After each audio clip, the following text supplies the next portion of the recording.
మన యొక్క సొసైటీ చైర్మన్లు మన యొక్క వేదిక దిగి రావాల్సిందిగా కోరుతున్నా.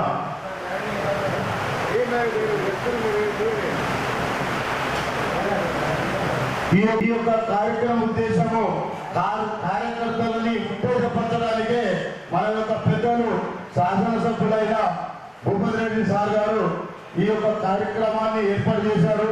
కాబట్టి మనం అందరం మన శాసనసభ్యులైన పెద్దలు చేసే ఏవైతే పథకాలను కానీ మన యొక్క ఇంద్రమ్మ ఇల్లు కానీ మరియు మన యొక్క కళ్యాణ లక్ష్మి ఇస్తున్నాం. మనం సిఎంఆర్ ఫండ్స్ మనకు వచ్చినంత మన రూరల్ కాన్సెప్ట్ ఏ నియోజకవర్గం రాకుండా మన యొక్క పెద్దలు భూపతి రెడ్డి గారు ఎంతో కృషి చేస్తున్నారు. కాబట్టి ఈ జరగబోయే స్థానిక ఎలక్షన్ లో అందరము కలిసి కట్టుగా ప్రతి ఒక్కరు మన గ్రామంలో సర్పంచ్ కానీ ఎంపీటీసీ కానీ మన యొక్క జెడ్పీటీసీ కానీ ఈ యొక్క పోస్టులు కంపల్సరీ కాంగ్రెస్ వశపరంగా అయ్యేటట్టు అందరూ మన యొక్క కార్యకర్తలు కృషి చేయాలని కోరుతున్నాను.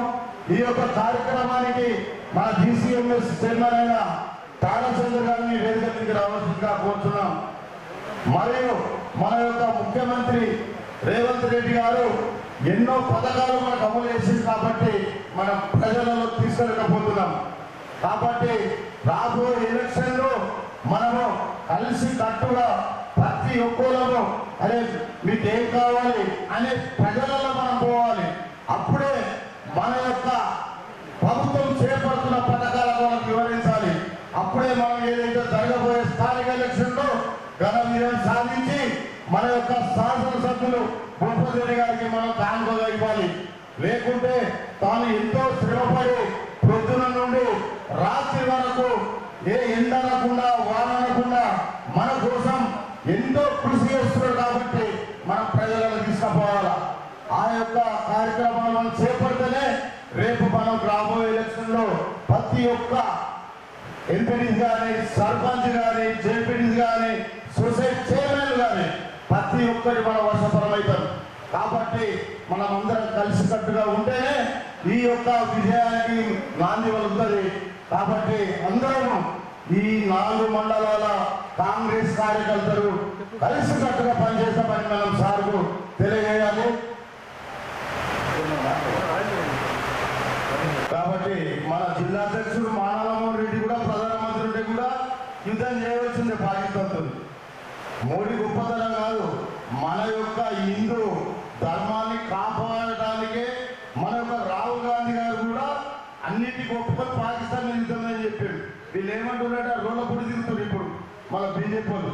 మనకు ప్రధాన శత్రువులు ఇప్పుడు బీజేపీ వాళ్ళే. కాబట్టి మనం వాళ్ళని ఎదుర్కోవాలంటే మనం అందరం కలిసికట్టుగా కాంగ్రెస్ చేసే అభివృద్ధి కార్యక్రమాలను మనం ప్రజలు తీసుకుపోవాలి.